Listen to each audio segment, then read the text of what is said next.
평양의 작은 체육학교. 내가 처음 축구공을 잡은 곳은 바로 그곳이었습니다. 8살 아버지의 손을 잡고 흙먼지 날리는 운동장에 섰을 때가 기억납니다. 낡은 골대, 금간 시멘트 바닥, 그리고 차가운 바람. 하지만 그때의 나는 그저 공이 좋았습니다. 아버지는 늘 내 옆에 서서 말했습니다. 현아야, 이겨야 산다. 승리만이 우리를 지켜준다. 그 말의 무게를 이해하기엔 너무 어렸습니다. 하지만 아버지의 눈빛은 알고 있었습니다. 간절함과 두려움이 섞인 그 눈빛을. 훈련은 가혹했습니다. 새벽 5시에 일어나 운동장을 돌았고 손이 얼어붙어도 공을 놓을 수 없었습니다. 감독은 실수를 용납하지 않았고 조금이라도 흐트러지면 전체가 벌을 받았습니다. 왜 이렇게까지 해야 하지? 의문을 품을 시간조차 없었습니다. 살아남기 위해, 가족을 지키기 위해 나는 더 빨리 달리고 더 높이 뛰었습니다. 15살이 되던 해 청소년 국가대표 선발전이 있었습니다. 골키퍼 자리를 놓고 수십 명이 경쟁했고 나는 단 한 골도 허용하지 않았습니다. 선발되던 날 아버지가 말했습니다. 잘했다, 현아야. 이제 우리 가족은 안전하다. 안전. 그 단어가 축구와 함께 따라다니기 시작했습니다. 이기면 안전하고 지면 모든 것을 잃는다. 축구는 더 이상 놀이가 아니라 생존의 도구가 되어버렸습니다. 20살 드디어 성인 국가대표에 발탁되었습니다. 태극기. 아니, 인공기를 가슴에 달고 경기장에 섰을 때 관중석의 함성은 환호가 아니라 감시처럼 느껴졌습니다. 실수하면 안 돼. 절대로. 첫 경기 상대팀의 슈팅을 막아냈을 때 박수가 터져나왔습니다. 하지만 기쁨은 없었습니다. 오직 안도감만이 가슴을 채웠습니다. 이번엔 살았구나. 이야기가 마음에 드셨다면 구독, 좋아요 누르고 계속 시청해주세요.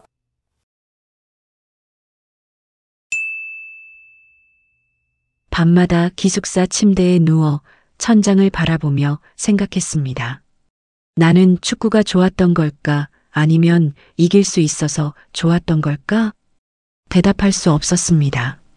축구를 사랑한다는 게 무엇인지 나는 한 번도 배운 적이 없었으니까. 승리의 의무만 있었을 뿐 경기의 즐거움은 허락되지 않았습니다. 어느 날 훈련 후 어린 후배가 다가와 물었습니다. 선배님, 축구 재밌어요? 나는 대답하지 못하고 그저 웃기만 했습니다.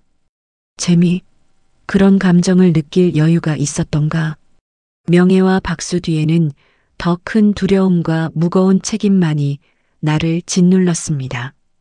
국가대표라는 자리는 영광이 아니라 족쇄였고 골키퍼 장갑은 자유가 아니라 의무였습니다.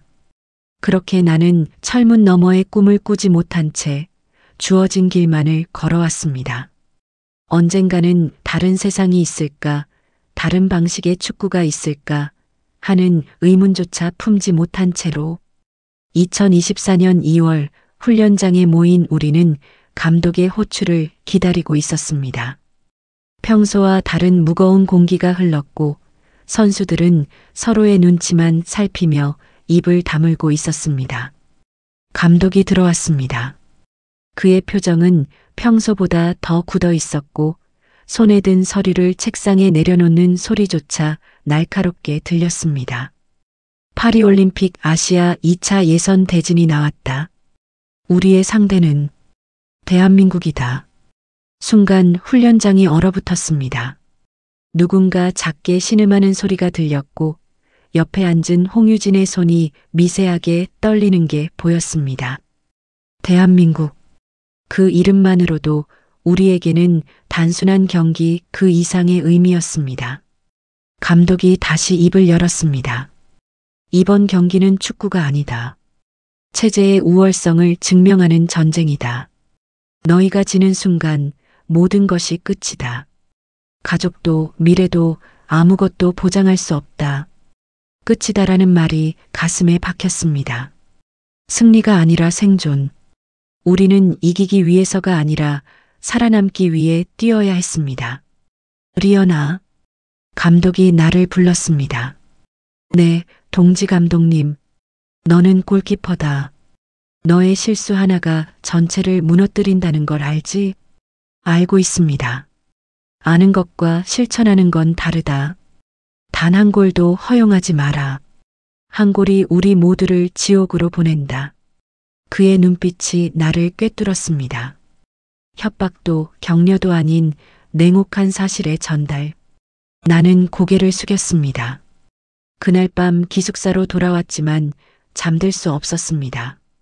창밖으로 보이는 평양의 야경은 고요했지만 내 머릿속은 온통 소음으로 가득했습니다. 어떻게든 막아야 한다. 실수는 없다. 절대로. 반복해서 되뇌었지만 두려움은 가라앉지 않았습니다. 아버지의 얼굴이 떠올랐습니다. 현아야, 이겨야 산다. 그 말이 이제는 저주처럼 느껴졌습니다. 다음 날부터 훈련은 더욱 가혹해졌습니다. 감독은 우리를 쉬지 않고 몰아붙였고 조금이라도 실수하면 전체가 벌을 받았습니다. 다시, 더 빠르게. 너희가 이 정도로 뛰면 남한 놈들한테 무릎 꿇는다. 숨이 턱까지 차올랐지만 멈출 수 없었습니다. 옆에서 유진이 비틀거렸고 내가 그녀의 팔을 잡아 일으켰습니다. 괜찮아? 괜찮아야지. 유진의 눈빛에서 나와 똑같은 공포를 읽었습니다. 우리는 모두 같은 감옥에 갇혀 있었습니다. 경기일이 다가올수록 훈련장의 공기는 더 무겁게 가라앉았고 선수들의 얼굴에서 웃음은 완전히 사라졌습니다. 이제 우리에게 남은 건 하나뿐이었습니다. 이기거나 죽거나. 경기 당일 버스 안은 침묵으로 가득했습니다.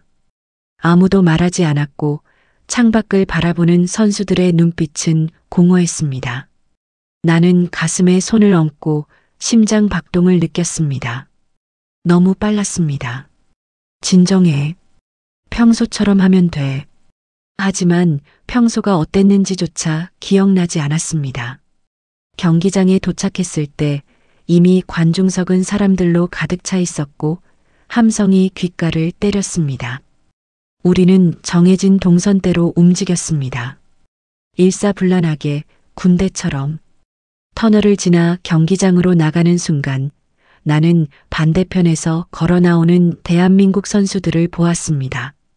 그 순간 모든 것이 느리게 움직이는 것 같았습니다. 그들은 서로의 어깨를 두드리고 있었습니다. 웃고 있었습니다. 한 선수가 옆 동료에게 뭔가 말하자 다른 선수들이 함께 웃으며 고개를 끄덕였습니다. 마치 산책을 나온 것처럼 편안한 모습이었습니다. 저들은 왜 저렇게 여유로운 거지? 우리는 일렬로 서서 정면만 응시하고 있었습니다. 표정을 관리하고 자세를 유지하고 어떤 흔들림도 보이지 않으려 애쓰고 있었습니다. 그런데 저들은 달랐습니다. 긴장한 것 같으면서도 서로를 의지하고 격려하며 함께 싸울 준비를 하고 있었습니다. 경기 전 국가가 울려 퍼졌습니다. 우리는 똑바로 서서 국기를 바라보았고 한치의 흔들림도 없었습니다. 하지만 가슴속은 요동치고 있었습니다. 워밍업 시간, 나는 골대 앞에서 몸을 풀며 슬쩍 상대팀을 관찰했습니다. 대한민국의 공격수 한 명이 골키퍼에게 다가가 등을 두드렸습니다. 오늘 잘하자. 우리 할 수 있어. 그 골키퍼가 환하게 웃으며 대답했습니다. 당연하지. 너도 골 넣어. 저렇게 해도 되는 건가? 우리 팀에서는 상상도 할 수 없는 장면이었습니다. 감독의 지시 없이 함부로 말하는 것조차 조심스러웠고 웃음은 더더욱 허락되지 않았습니다. 경기는 곧 전쟁이니까. 긴장을 늦추는 순간 모든 게 무너지니까. 하지만 저들은 달랐습니다. 전쟁터에 나온 병사가 아니라 축구를 즐기러 온 선수들 같았습니다. 휘슬이 울렸고 경기가 시작되었습니다. 공이 필드를 가로지르며 빠르게 움직였고 나는 골대 앞에서 집중력을 끌어올렸습니다. 대한민국의 공격이 시작되었고 한 선수가 공을 몰고 우리 진영으로 파고들었습니다. 막아야 해. 반드시. 우리 수비수가 태클을 시도했지만 상대는 민첩하게 피해갔습니다. 순간 슈팅 각도가 열렸고 나는 본능적으로 자세를 낮췄습니다. 공이 날아왔지만 빗나갔고 관중석에서 탄식이 터져나왔습니다. 위기를 넘긴 순간 나는 그 공격수를 다시 보았습니다. 그녀는 아쉬워하면서도 동료에게 엄지를 치켜 세우며 웃고 있었습니다. 실수했는데도 웃을 수 있다는 게 신기했습니다. 같은 경기를 하고 있는데 왜 이렇게 다를까? 그 의문은 경기 내내 나를 따라다녔습니다. 같은 필드에 서 있지만 우리는 전혀 다른 세계에서 온 사람들 같았습니다. 그들에게는 있고 우리에게는 없는 것. 그게 무엇인지 나는 아직 몰랐습니다. 전반 30분이 지나면서 경기는 점점 거칠어졌습니다. 양팀 모두 골을 넣기 위해 몸을 던졌고 볼 다툼은 날카로워졌습니다. 나는 골대 앞에서 숨을 고르며 상황을 주시했습니다. 대한민국의 공격수가 다시 한번 돌파를 시도했습니다. 우리 수비수 홍유진이 그녀를 막아서며 몸싸움을 벌였고 두 사람은 동시에 공을 향해 발을 뻗었습니다. 쿵! 둔탁한 소리와 함께 유진이 쓰러졌습니다. 그녀는 바닥을 감싸쥐며 신음했고 심판의 휘슬이 날카롭게 울렸습니다. 나는 급히 달려갔습니다. 유진아, 괜찮아? 유진은 이를 악물고 고개를 저었습니다. 얼굴이 하얗게 질려 있었고 다리를 제대로 펴지 못하고 있었습니다. 우리 벤치에서 의료진이 뛰어나왔지만 필드를 가로질러 오기까지는 시간이 걸렸습니다.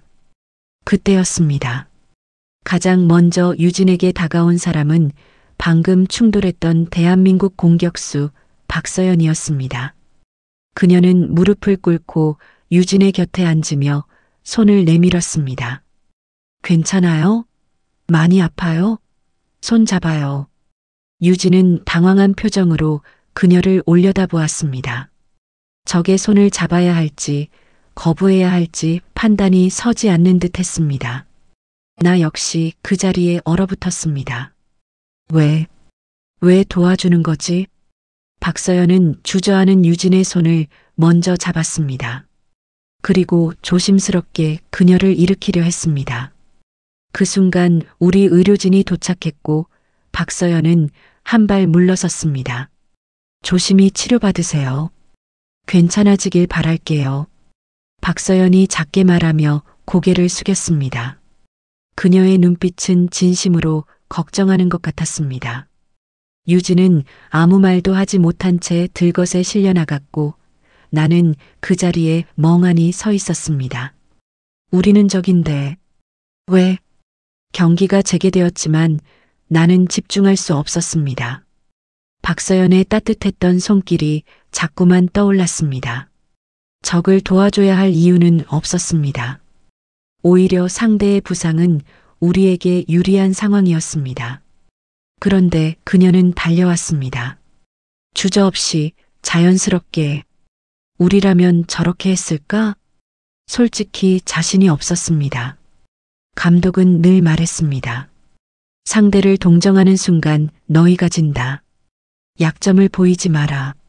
우리는 그렇게 배웠고 그렇게 살아왔습니다. 승리를 위해서라면 모든 것을 참아야 했고 감정은 약점이었습니다. 하프타임 휴식 시간, 라커룸으로 돌아온 우리는 침묵 속에 앉아 있었습니다. 감독이 전술판을 두드리며 지시를 내렸지만 나는 제대로 듣지 못했습니다. 머릿속에는 박서연의 모습만 맴돌았습니다. 유진의 빈자리가 너무 컸습니다.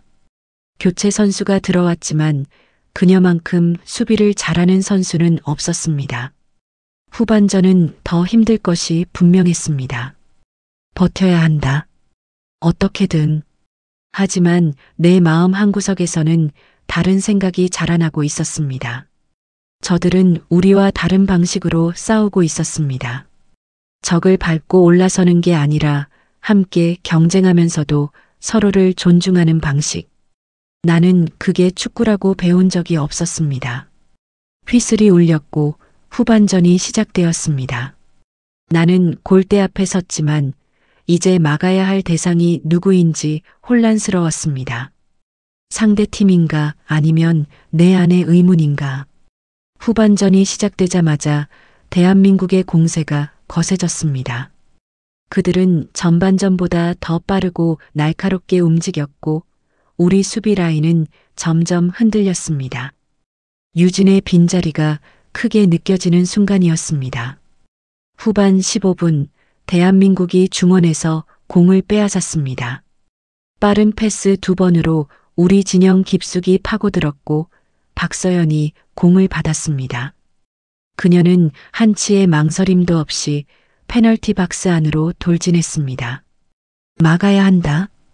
우리 수비수가 태클을 시도했지만 박서연은 민첩하게 몸을 틀어 피해냈습니다. 그리고 골대를 정면으로 바라보는 순간 나는 그녀의 눈빛을 똑똑히 보았습니다. 주저함이 없었습니다. 오직 골을 향한 확신만이 그 눈에 담겨 있었습니다. 슈팅 자세를 취하는 순간 세상이 멈춘 것 같았습니다. 나는 본능적으로 자세를 낮추고 양팔을 벌렸습니다. 그녀의 발이 공을 강하게 때렸고 공은 포물선을 그리며 골대 상단 코너를 향해 날아왔습니다. 안 돼. 몸이 저절로 움직였습니다.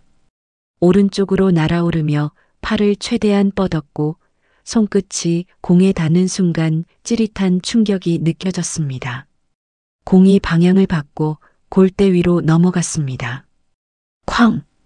나는 잔디 위에 떨어졌고 관중석에서는 엄청난 함성이 터져 나왔습니다. 숨이 가빴지만 안도감이 밀려왔습니다. 막았다. 해냈다. 천천히 일어서는데 누군가 내 앞에 서 있었습니다. 박서연이었습니다. 그녀는 손을 내밀며 미소 지었습니다. 정말 대단하다. 존경해. 나는 그 손을 멍하니 바라보았습니다. 방금 자신의 슈팅을 막은 상대에게 건네는 말이라고는 믿기지 않았습니다.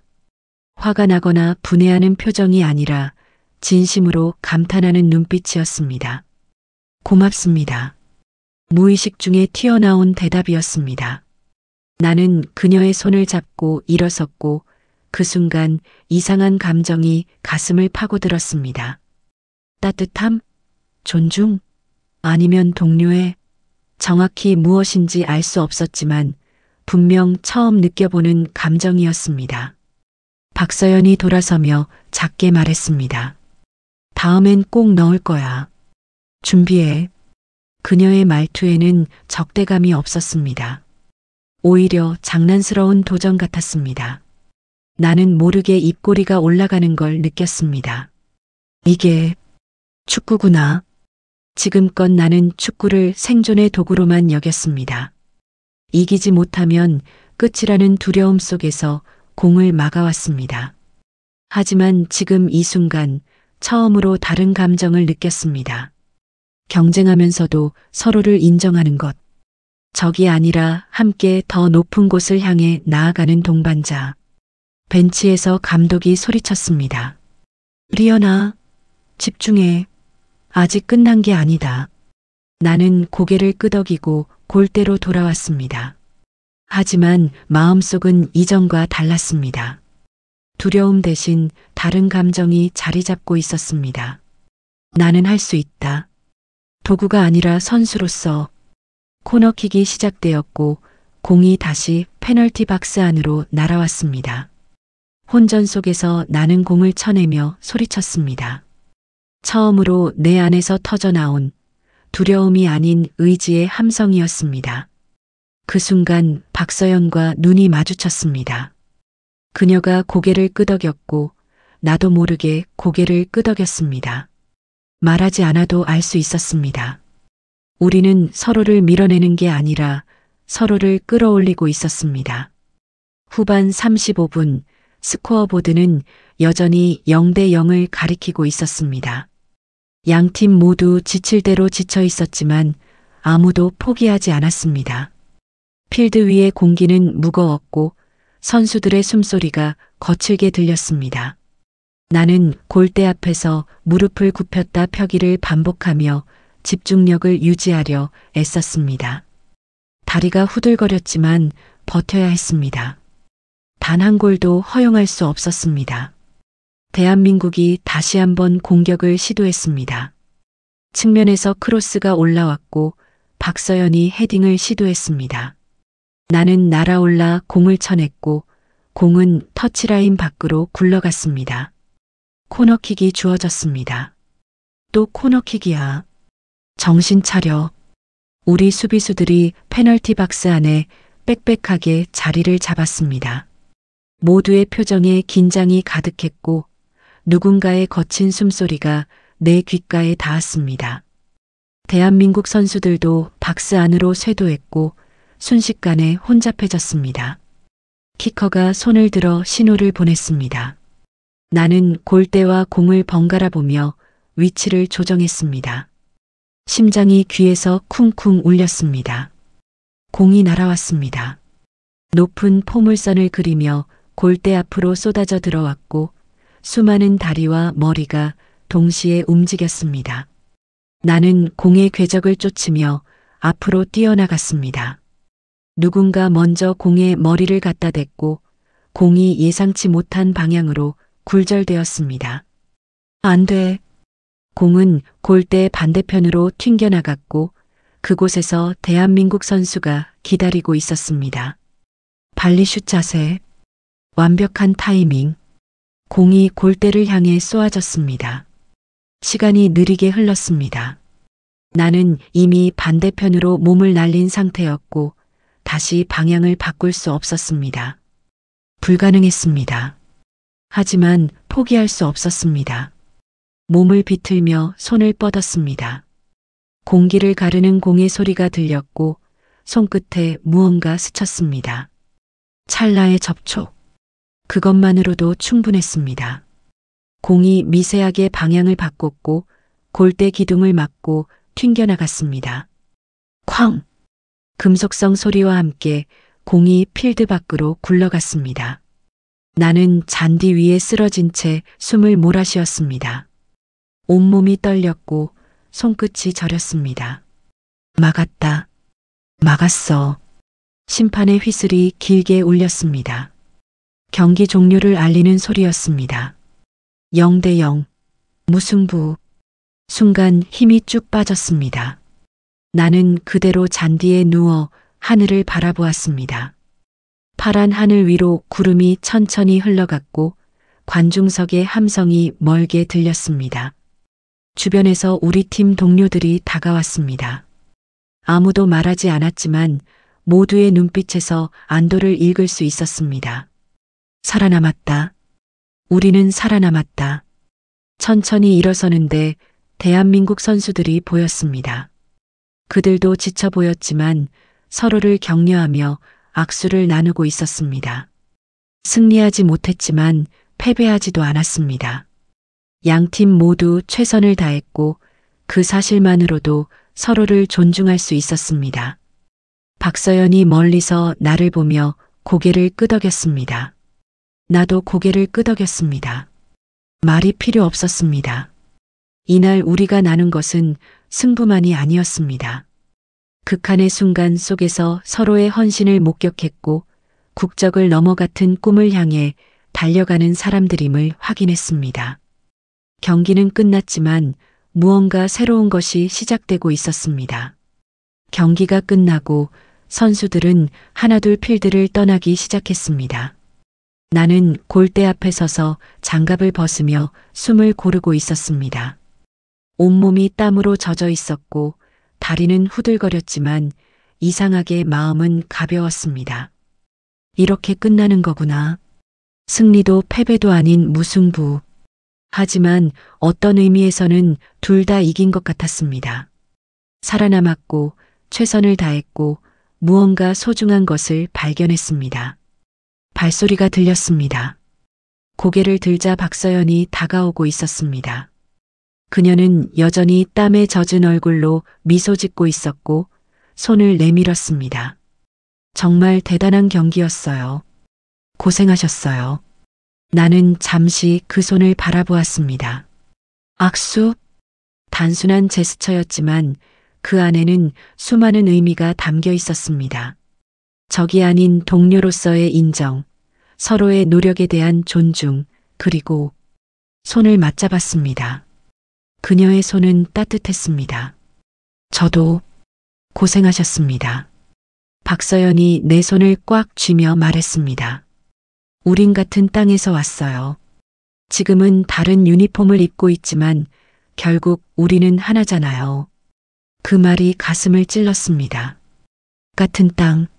나는 평생 북과 남을 적으로만 배워왔습니다.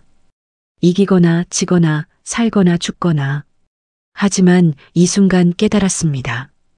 우리는 적이 되기 전에 먼저 같은 뿌리를 가진 사람들이었습니다.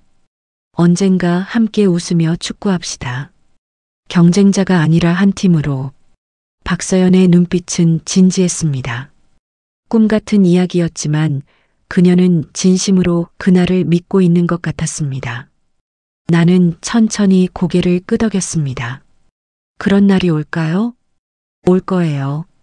반드시 우리가 만들어가는 거예요. 한 걸음씩. 그녀가 손을 놓으며 뒤로 물러섰습니다. 다른 대한민국 선수들이 그녀를 기다리고 있었고 그녀는 한 번 더 손을 흔들고 돌아섰습니다. 나는 그 자리에 멍하니 서서 그들이 터널로 사라지는 모습을 바라보았습니다. 가슴속에서 무언가 뜨거운 것이 끓어올랐습니다. 슬픔도 분노도 아닌 설명할 수 없는 감정이었습니다. 우리는 적이 아니라 오래 헤어진 가족이었구나. 분단의 역사, 체제의 차이, 이념의 대립. 그 모든 것이 우리를 갈라놓았지만 결국 우리는 같은 피가 흐르는 사람들이었습니다. 같은 언어를 쓰고 같은 땅을 그리워하고 같은 꿈을 꾸는 사람들. 우리 팀 동료들이 다가왔습니다. 모두 침묵 속에 서 있었지만 그들의 눈빛에서도 비슷한 감정을 읽을 수 있었습니다. 오늘 이 경기는 단순한 스포츠 이상의 무언가를 우리에게 보여주었습니다. 감독이 멀리서 우리를 불렀습니다. 버스로 돌아갈 시간이었습니다. 나는 마지막으로 한번 경기장을 둘러보았습니다. 이곳에서 나는 처음으로 진짜 축구를 경험했습니다. 두려움이 아닌 열정으로, 의무가 아닌 사랑으로. 터널을 지나며 나는 작게 속삭였습니다. 언젠가 다시 만나게 되겠지. 그 약속은 누구에게 한 것도 아니었지만 내 안 깊은 곳에서 울려 퍼졌습니다. 국경을 넘어, 체제를 넘어 언젠가 우리는 다시 만날 것입니다. 그때는 총과 깃발이 아니라 공 하나와 꿈 하나만 들고서 같은 땅, 같은 피. 그것이 우리의 진짜 정체성이었습니다. 북한으로 돌아가는 비행기 안은 조용했습니다. 선수들은 각자의 자리에 앉아 창밖을 바라보거나 눈을 감고 있었습니다. 무승부라는 결과에 대한 안도감과 동시에 말로 표현할 수 없는 복잡한 감정들이 기내를 채우고 있었습니다. 나는 창가에 앉아 구름을 바라보았습니다. 하얀 구름 아래 어딘가에는 경계선이 있고 그 선 하나로 우리는 남과 북으로 나뉘어 있었습니다. 하지만 이제 그 선이 예전만큼 확고해 보이지 않았습니다. 같은 땅에서 왔어요. 박서연의 목소리가 귓가에 맴돌았습니다. 같은 땅, 같은 피. 그 단순한 진실이 내 세계를 완전히 뒤흔들어 놓았습니다. 평양에 도착했을 때 공항에는 환영 인파가 나와 있었습니다. 우리는 승리하지 못했지만 패배하지도 않았고 그것만으로도 충분했던 모양입니다. 사람들은 박수를 보냈고 선전 문구들이 공항 곳곳에 걸려 있었습니다. 하지만 그 모든 것이 낯설게 느껴졌습니다. 며칠 전까지만 해도 당연하게 여겼던 풍경들이 이제는 다르게 보였습니다. 훈련장으로 복귀한 첫날, 동료들과 함께 몸을 풀고 있었습니다. 모두 평소처럼 묵묵히 자신의 역할을 수행하고 있었고 감독의 호각 소리가 날카롭게 울렸습니다. 휴식 시간, 나는 물을 마시며 동료들을 바라보았습니다. 홍유진이 다리를 주무르고 있었고 다른 선수들은 지친 표정으로 앉아 있었습니다. 모두 최선을 다하고 있었지만 그 누구도 웃지 않았습니다. 왜 우리는 축구를 하면서 웃지 못할까? 나는 자리에서 일어나 동료들 앞으로 걸어갔습니다. 모두가 나를 쳐다보았고 순간 침묵이 흘렀습니다. 나는 천천히 입을 열었습니다. 내가 경기에서 느낀 게 있어. 승리는 골만으로 얻는 게 아니야. 유진이 고개를 갸우뚱했습니다. 무슨 말이야? 마음을 얻는 게 진짜 승리야. 상대를 존중하고 서로를 인정하는 것. 그게 우리가 배워야 할 축구야. 동료들은 서로를 쳐다보았습니다. 누군가는 의아한 표정이었고 누군가는 고개를 끄덕였습니다. 유진이 작게 웃으며 말했습니다. 그 남한 선수 말이지? 나한테 손 내밀어준. 응. 그 순간 깨달았어. 우리는 적이 아니라는 걸. 감독이 호각을 불었고 훈련이 재개되었습니다. 하지만 이제 뭔가 달라진 것 같았습니다.